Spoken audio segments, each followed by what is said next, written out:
over here. Lynette's not joining us today? I've had her follow Jemma and see if we can make any inroads with her. They should be at a cafe right now.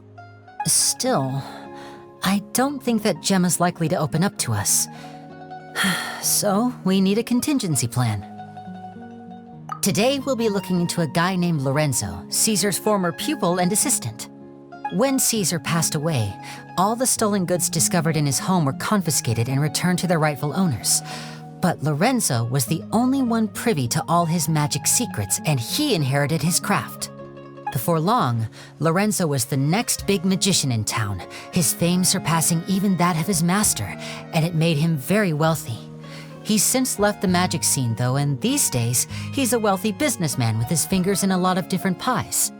I had to pull a lot of strings, but I managed to get him to agree to a couple of drinks with me. Be warned, though, I hear he's got a hair-triggered temper. We'd best be careful.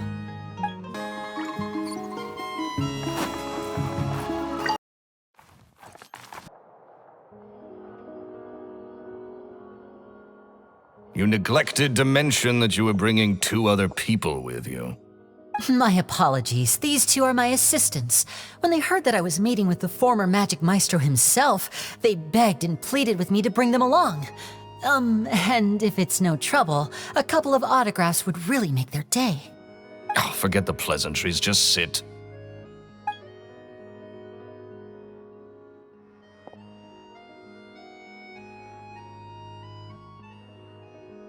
Get a load of this guy.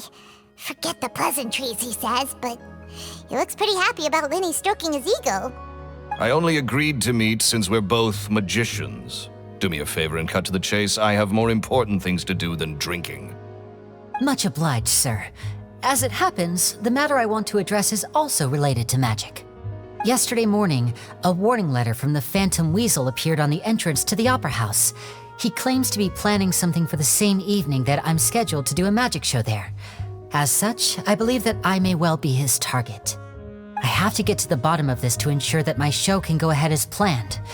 Naturally, any investigation into the Weasel starts with a few questions about Cesar, who... What is there to investigate? Cesar was the Weasel and he's been dead for 10 years. So what if some sick creep thought it'd be funny to write a warning letter? It changes nothing. Are you trying to tell me you actually bought it? Please, sir, no need to get so worked up. I do concede that a copycat is but one possibility. Possibility? It's a fact, Lyney. Look, my patience is limited, so listen carefully while I'm still willing to put up with you. The Weasel is dead. Period. Everyone knows that, so do yourself a favor and quit this investigation. It'll lead you nowhere. Look, if this affects your magic show in any way, I will personally compensate you for any losses. Oh, sir, I'm honored, really. But this isn't about finances for me. My pride as a magician is what's at stake here, Lorenzo. Copycat or not, this person has thrown me the gauntlet, and I must meet their challenge head-on. Your pride? Don't mince words with me, boy. Just tell me, what exactly are you seeking to do? I want to find out the Phantom Weasel's true identity. I have to know for myself what really happened 10 years ago. What would that accomplish? And what do the events of 10 years ago have to do with you, anyway? Look, you of all people should know that a magician never reveals their secrets. And in any case, dead men don't talk. So if you really care about your magician's pride, then you'll forget about Cesar and move on. Uh-oh,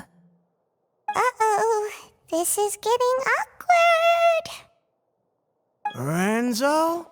Is that? Oh, it is you! I know that big, booming voice anywhere. What's up, my man? Want to grab a drink with me? Another day, I'm busy. Oh, come on. You can't be all business all the time. You know what they say? Live fast, die young. You gotta learn how to kick back and relax once in a while. If I wanted your life advice, I'd ask for it. Now get out of my face and go be drunk somewhere else. Sorry, my good sir. I don't believe I've had the pleasure. Oh, hey! Edmondo. He and I are business pals. We worked together a bunch of times. This is your first time meeting him? Oh, he's always like this. Foul-mouthed and hard-nosed. Never heard a kind word out of this guy the whole time I've known him.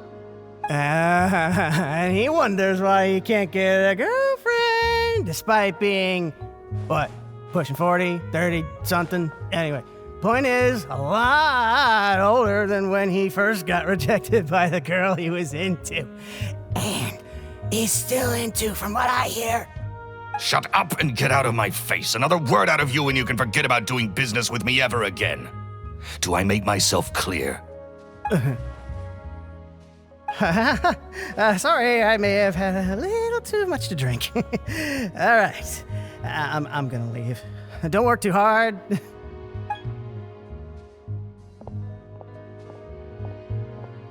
I think it's high time I made a move as well.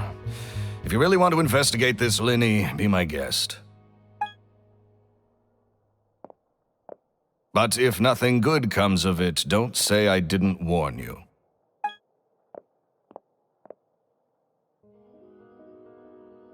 Well, that fell to pieces in a rather spectacular fashion. Any thoughts? Totally. And what was all that about compensating you for your losses? Why would someone you just met make an offer like that? He's gotta be hiding something. And not like Jemma. She was a little suspicious, but this guy's definitely covering something up. I think so too. We need to look into Lorenzo more closely. That guy Edmondo seems to know a thing or two about him. He only just left. Let's see if we can catch up with him.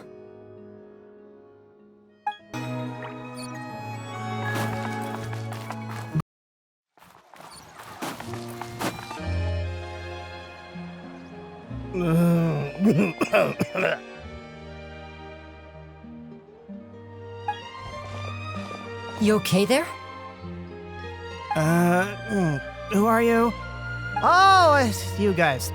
Don't worry about me. I must have had one too many. I just need to ride it out. I said way too much back there, didn't I? Yeah, I nearly talked myself into complete financial ruin. Note to self, no more drunken chats when Lorenzo's around. So, he was serious about threatening to cut you off? Ugh, Paimon knew he was a bad egg! Hey, keep your voice down. Don't go prying into Lorenzo's personal affairs.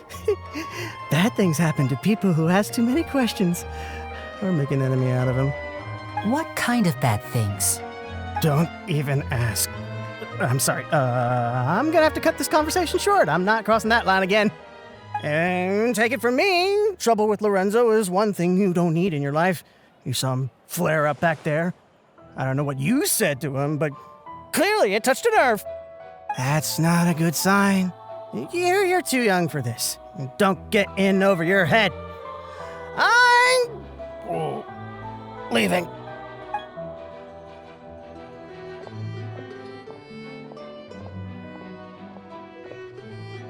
And there he goes. What do we do now, Lyney? Shh! I think we're being watched. Someone was listening in to our whole conversation. Don't say anything and don't look back. Any altercation in the city will attract the guards. We better take this elsewhere.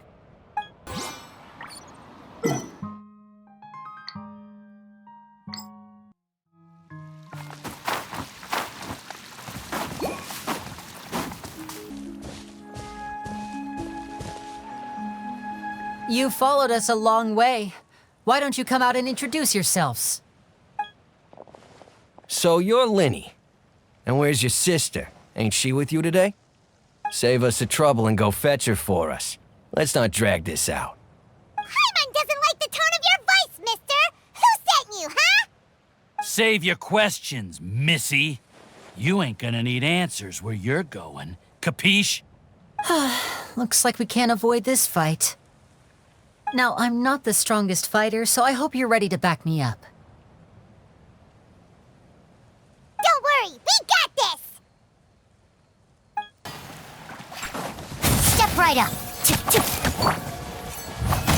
Better guide you. Curses. They're tougher than we thought. Vision wielders are always trouble. Intimidation ain't gonna work like it did on the lady. Come on, let's scram! Hey, wise guys! We ain't through with you yet! Oh, they got away! Did you catch what they said just before they left? Something about intimidating someone else. Sounds like they just wanted to rough us up as a scare tactic, and they've already done it to someone else, but who? You're right. She was injured when we saw her yesterday, and she acted like she had something to hide. Maybe she was too scared to tell us the truth because those guys had threatened her. Well, if that's the case, she should be more willing to open up to us once she learns that those thugs won't be bothering her anymore. Let's head back to the cafe and see if we can get any information from her.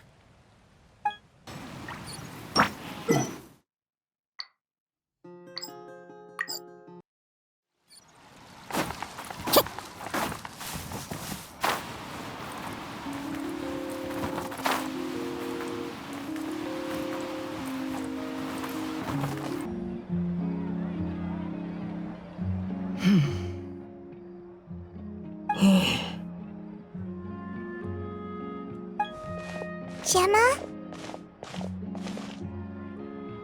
You again. What is it this time? We just ran into the men who've been threatening you, and we gave them a taste of their own medicine. So, you can relax now. We're here to protect you. What? Why? I didn't tell you anything. Why would they come after you? Sounds like they're no strangers to you. That's putting it mildly. I know them all too well, and I hate them with every fiber of my being. It's been 10 long years, and still every time I try to look into Cesar's death, they show up and warn me not to do anything stupid. How do I know I can trust you? Do you really think you can get to the bottom of it all? And why are you doing this? I'm afraid I can't reveal all the details just yet, but I can promise you this. I will expose the Phantom Weasel's true identity. Because you see, this is a personal matter of the utmost importance. I give you my word. Trust me. Okay. How can I help you? I've heard that Cesar used to have a magic workshop where he kept a lot of his personal effects. If possible, I'd like to take a look at them. Do you know where it is? The Fleuve Sonde. But the place was sealed up by the police after his death, and no one's been there since. I also know that the Fleuve Sonde is dangerous territory. Lots of hostile groups lurking around. If you're serious about going there, please be careful. Understood. Lynette, you stay here and take care of Jemma. Don't let her come to harm. Got it. But if I'm staying here, I'm ordering dessert. I mean, bon appetit, but stay sharp too. They're likely to come for you while I'm away. Okay. All right. Power saving mode off. I'll start taking this more seriously now.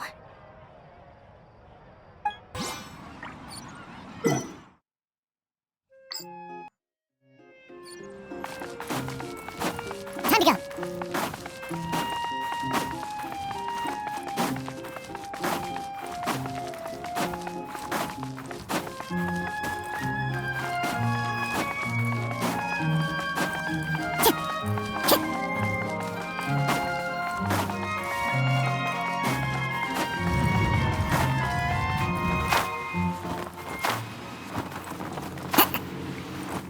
Follow the wind.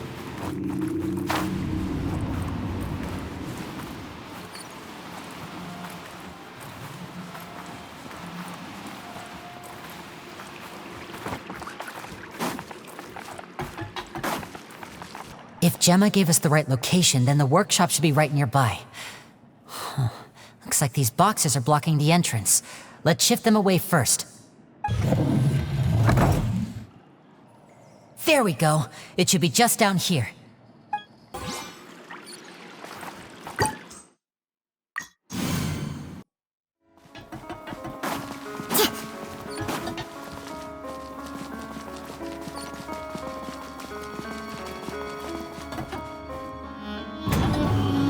So this was Cesar's workshop.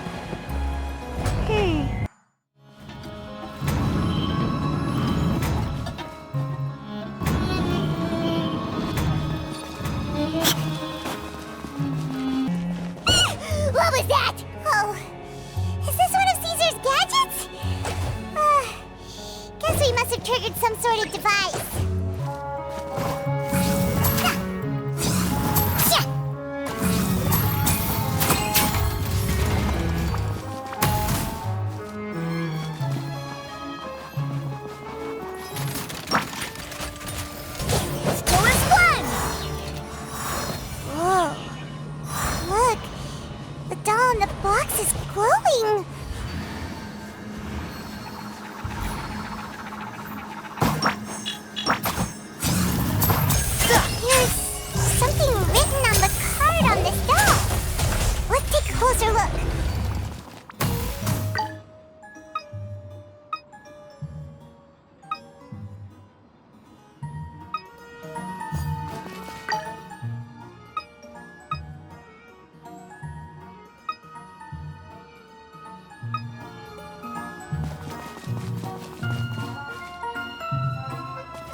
These magic boxes are moving.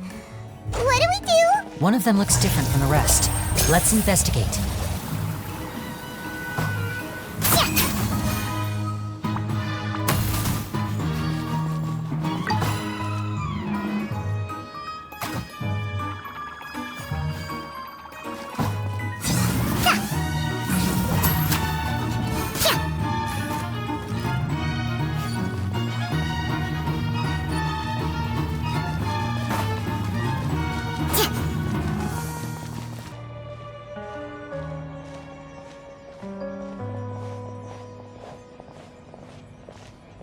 Weird. Have we reached the end already? There's nothing here. Maybe this was a wasted trip. This place seems a little too ordinary for a magician's workshop. There's a distinct lack of mystery. We've triggered quite a few devices on the way here. I'm starting to wonder whether Cesar built this whole place as one big, elaborate magic contraption. If so, then there must be more to this place than meets the eye. Maybe a hidden room somewhere. Aha! If I just move this book, then hopefully... and... presto! A secret passageway! How did you know? I'm a magician too, and apparently great minds really do think alike. Looks pretty big inside. Let's head in and take a look around.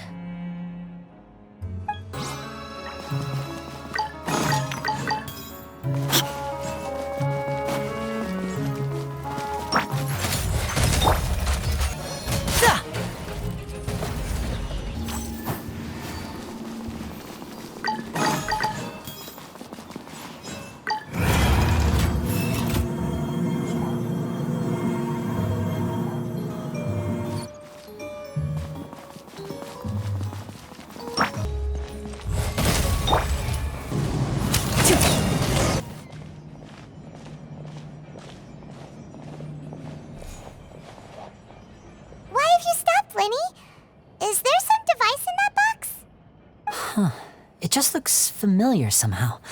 Let me check this out for a second while you guys go on ahead. If anyone makes a major discovery, let's rendezvous here. All right, see you in a bit.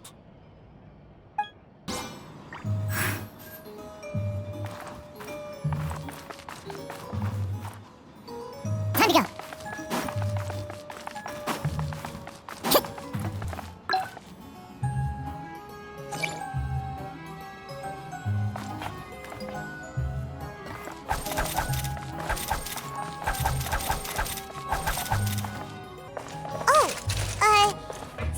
Can't step on the same tile twice. Guess we've got to finish it in one run, huh?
much to advance for Paimon.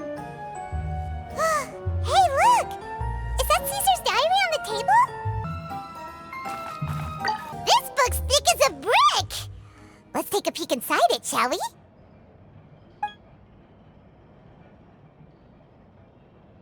At one of my shows a few days ago, a child asked me how I pulled candy out of my hat. As a joke, I told the kid that the hat has a built-in wish-granting machine. Next thing I know, today a whole bunch of kids were pestering me to pull all sorts of things out of the hat. So I told them another white lie. The machine needs time to power up, but in the meantime, you can write your wishes down. Well, they took me up on that offer, enthusiastically. As I write this, I've only just got back from running around all over town, buying the things they wanted. Boy, are my legs sore. I wound up saving very little this month, but that's not a major issue. I now have a bigger problem. How am I going to hide all these things inside my hat? 2 children came to talk to me after today's show. I don't know why they were out on their own. They looked much too young to be unsupervised. I do hope they got home safely. Anyway, they said that they wanted me to teach them how to do magic. It's not uncommon for children to ask this, of course, but I've never seen any of them as serious about it as these 2. I told them that learning magic is very hard work, but that didn't faze them at all. It's like they already knew. They seemed so committed. I couldn't turn them down. It seems like something's bothering Lorenzo lately, but he won't open up to me about it. Surely he's not upset that I agreed to teach those 2 children. I'll have to talk him around. I have a good feeling about those kids. They're naturally talented, and it seems like they're not new to the world of magic. They have all sorts of fantastic ideas. All I'm really doing is helping them develop a more professional standard training plan. They wanted to call me Master, but I told them they absolutely mustn't. Any magician worth their salt could have taught them what I have. They're the geniuses here. Compared to them, I don't deserve to be called any sort of master. With time, I have no doubt that they could become far greater magicians than I. My only concern is why they're so mature for their age. I fear they've had to grow up too fast. I don't dare to imagine what they must have been through. Jemma thinks so too. She doesn't like being around them. Says that their eyes are too piercing. They don't bother me, but then again, I've never been the sharpest tool in the shed. It's nearly time for me to go on tour. I asked the 2 kids if they'd like to come with me, but they shook their heads. I once overheard them talking about their father and their mission.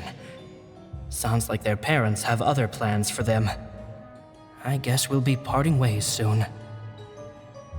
It's only been 10 days since I first met them, but I think that I've gotten a feel for their personalities now. They're very tough, but also very cautious, and they trust no one but each other. This, I fear, is not a good habit to have. They hide things from me too. For example, when I asked them where they live and why they wanted to learn magic, they lied. That's the thing about children. Whenever they're trying to cover something up, it always shows somehow. I can sense that their lives have been hard, possibly even dangerous too. They're not like other children. It's a shame that I can't do more to help them. After thinking things over, I decided to tell them a bit about how I see the world. It's full of lies and falsehoods, and that is why we must find our own truth. P.S. I hope they won't find my nagging annoying. Children are so opinionated nowadays. Will it do them more harm than good for someone they've only known 10 days to lecture them like that? PPS. Maybe I'm overthinking this. Children aren't interested in grand philosophies. It probably just went in one ear and out the other. I bet they've already forgotten every word I said. Oh, Cesar, Cesar. Just mind your own business next time.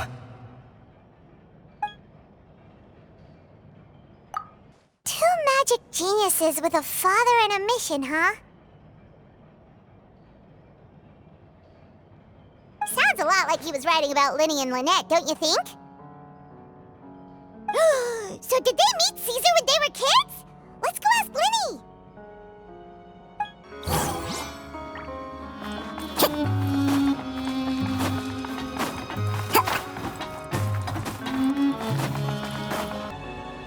Lyney?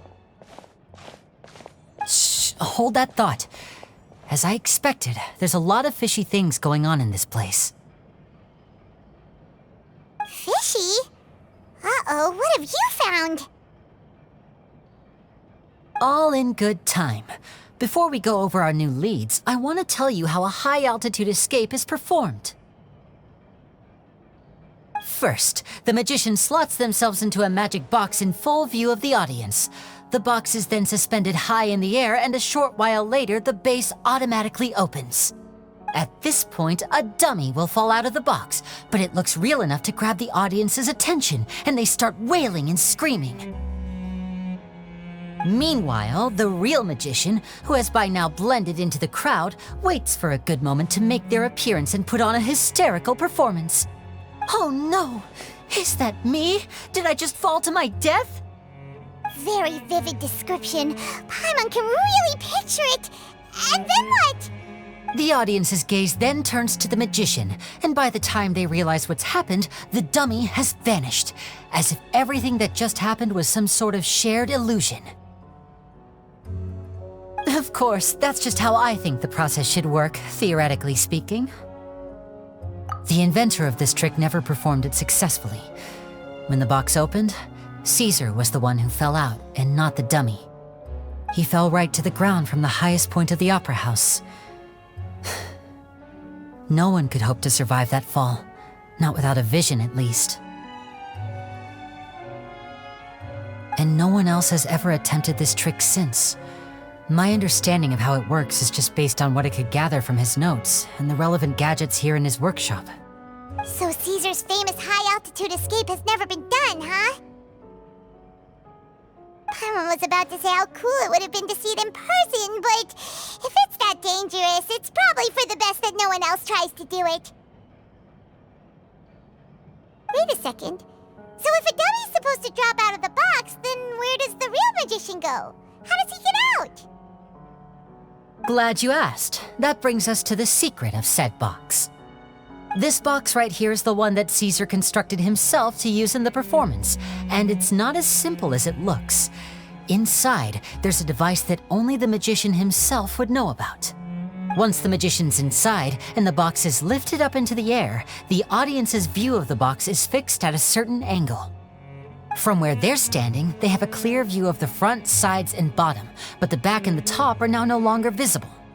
At this point, the magician presses a button inside the box, opening a secret door out of view. He then escapes through this trapdoor onto the opera house roof, waits for the dummy to fall and distract the audience, and quietly returns to ground level. That's way simpler than Paimon imagined. Even Paimon could probably do it. Well, there's a little more to it than that, of course. The hardest part of this trick is controlling the audience's mood and reactions. That takes an exceptional degree of showmanship. There's the falling dummy, the miraculous reappearance, the pompous performing. Maybe the magician would even have themselves tied up before it begins to strengthen the impression that there's no escape. Many days and nights of careful research and painstaking practice would have gone into this, all culminating in a performance just a few minutes long, but one that still manages to transform the shock and grief of a tragic accident to the joy and laughter of a mesmerizing magic trick. Cesar was a highly accomplished magician, but unfortunately, even he didn't manage to pull it off. So, how did it go so wrong? You said you found some fishy stuff here. Have you figured out what really happened? can make a pretty good guess. I looked into the case files. The magic box Cesar was using at the time of his death had the secret button I mentioned positioned on the right-hand side. And sure enough, he always used his right hand as his dominant hand in public. Okay, nothing suspicious there. But here's the strange thing. Most of the devices in this workshop have the mechanism on the left-hand side, including this box right here, which leads me to believe that Cesar was in fact left-handed. Because a magician can't afford to have their most basic habits stand out too much. People naturally focus their attention on the most important details of the task or situation at hand. But a magician needs to be able to redirect an audience's attention at will so as to avoid arousing their suspicion. The essence of magic is getting people to believe a lie. If even the truth raises eyebrows, the falsehoods become all the more difficult to mask. And so, Cesar trained himself to use his right hand to align with his audience's expectations. Great magic always requires sacrifices. But in his most stressful and nerve-wracking moments, and when no one was watching, reflex would kick in and he'd use his left hand. That's why he set his gadgets with the mechanism on his left. Exactly. I think that's likely what happened. Cesar would have been under a lot of time pressure during the escape. He'd have had mere seconds to open the hidden compartment, retrieve the dummy, then open the secret door and make a swift escape. But I'm sure he was confident. He would have rehearsed countless times to the point where it was second nature. He'd barely need to think about what he was doing because muscle memory would guide him through. So he opened the compartment, took out the dummy, checked everything was in order, and then went to leave. With his left hand, he reached for the button, and suddenly, his heart skipped a beat. It wasn't there. Much like when you reach for your keys but find your pocket empty, his mind needed a moment to process what was going on. Instinctively, his left hand would keep feeling around for the missing button, maybe for another second or two, until the bottom of the box gave way. With the stakes being as high as they were, just a 2-second delay cost him everything. The authorities would find nothing suspicious and conclude that his death was due to his own error.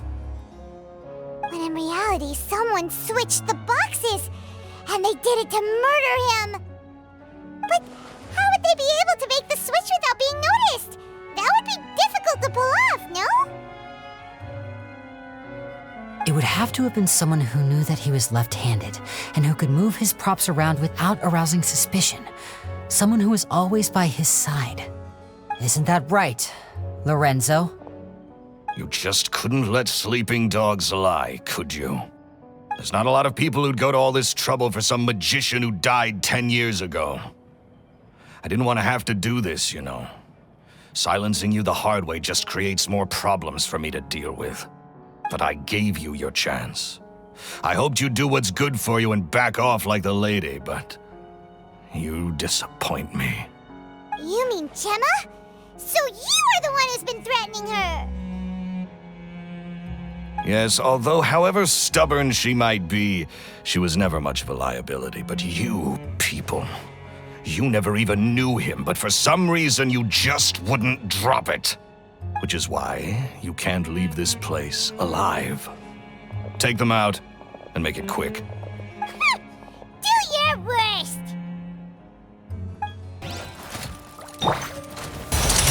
Here comes the finale!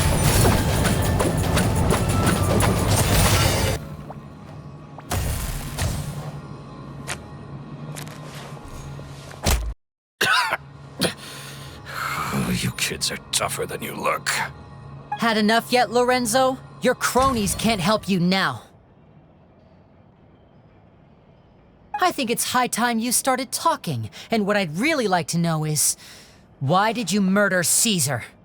If I had a mora for every time you said that man's name. Of course you idolized Cesar, everyone else did. But I was the real genius magician. Me! He was just an amateur who did cheap tricks for gullible children. I was the one who made magic into the fine art it is today. The aristocrats doffed their hats to me! So it was jealousy. Jealousy. Hatred, more like. I hated Cesar. All he cared about was his magic. He lived and breathed it. He poured everything into his street performances and his stupid tours like it was just a hobby to him, never bothering to think about Mora. What sort of fool devotes their life to the art of deception and never has a Mora to show for it? But the people loved him, didn't they? Oh, how they looked up to him. No one gave me a second look. All I ever heard was, "Oh, your master's amazing, isn't he?" Amazing. Yeah, so amazing that he was completely broke. Every other apprentice was living it up at their master's expense, but no, not me. I put in all the work, mastered all the skills, and it brought me nothing more than the life I already had. He forbade me from using magic to trick people out of their Mora. There was nothing he hated more than that. And with his reputation in Fontaine, it was too risky for me to go it alone. As long as he was alive, if I dabbled in my own brand of money-making magic, he would expose me, and it would destroy me. I had to kill him. There was no other way. He had to go. And this was your only motive? It was reason enough. What other motive would I need? Well, I was under the impression that there might have been other factors at play. For instance, maybe you were in love with Jemma, but she was engaged to Cesar. In love with Jemma? Don't be ridiculous. Guess I was wrong about that then. Next question. Are you the Phantom Weasel? I am. Cesar was so strict with me. He insisted that his way was the right way, that the sole purpose of magic was to bring joy to the world. I never bought into any of that. I was more interested in the practical value of magic. Sure enough, it helped me fill my pockets with all kinds of valuable treasures. Oh, yeah! Charlotte told us that the weasel would steal whatever people valued, no matter how much it was worth. That's just how it looked from the outside.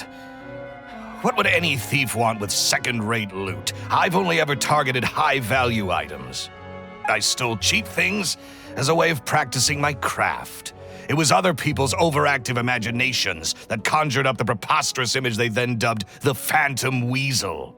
So that's the story, huh? Well, I hope you're ready to tell it all over again during your trial. What choice do I have? You're a pack of wolves, and you've got me between your jaws. You've seen what's here, and my last-ditch effort to stop it getting out has failed. What else can I do? So be it. I've enjoyed power and wealth for the last 10 years, the likes of which Cesar could never give me. I wouldn't choose for things to end this way, but I regret nothing. Very well. In that case, I'll contact the guards.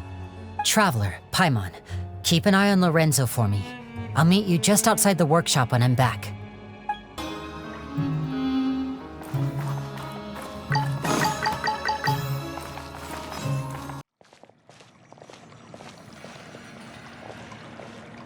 Lyney has told me the whole story. Lorenzo, do you confess to the murder of Cesar and to framing him for the Phantom Weasel's crimes? Look who's finally developed a conscience. What kind of disciple murders their own master? I hope it was worth it, because there'll be hell to pay.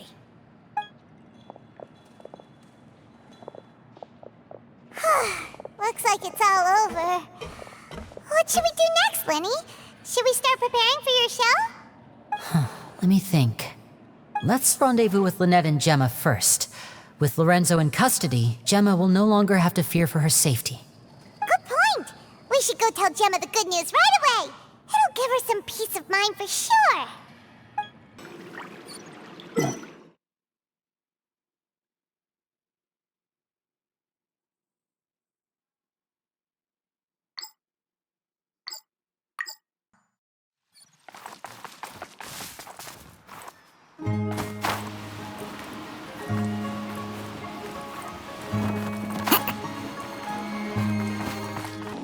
Ah, you're back. You were so quick. I've only just finished my 3rd dessert. Your 3rd? Lynette, come on, we've talked about this. Everything in moderation. You're not gonna have any room left for dinner now. That's fine. I'll shift to exercise mode and jog off the excess sugar. That's besides the point. Well, it's done now, but try to eat a more balanced diet in the future. Point taken. Did everything go okay? Of course! Lorenzo was no match for us. The guards are taking him into custody as we speak. Gosh, that's amazing. I'm sorry, I still didn't know if I could trust you, but now it seems I can. I had my suspicions about Lorenzo, but It's okay, we understand. He did threaten you. Paimon would find it hard to trust strangers in your position too. But you don't need to be scared anymore. Everything's gonna be okay. Sorry. My emotions are all over the place right now. I've been waiting for this day to come for so long. I always wanted to report Lorenzo. He took all of Cesar's property, which I found suspicious, but I had people watching me all the time, so I couldn't risk looking into it. I was so afraid. I was scared he'd do something terrible to me, and then no one would be left to visit Cesar's grave. So I never had the courage to speak out. Thank you all. Truly, thank you so much.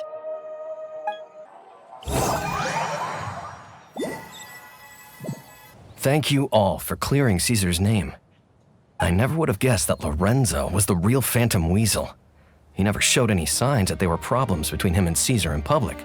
From the outside, it looked like they got along great. And to think that lowlife's been living life to the fullest all this time while Cesar's name was getting dragged through the mud. It's a travesty. At least his soul can finally rest in peace now, thanks to your efforts.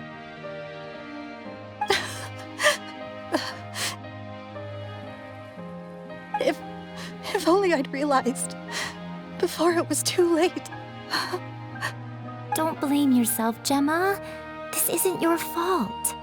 Yeah, you still have the rest of your life to live. Cesar wouldn't want to see you spending it feeling guilty. Cheer up, Jemma. My brother's doing a magic show at the Opera House tomorrow evening. Would you like to come along? It might raise your spirits.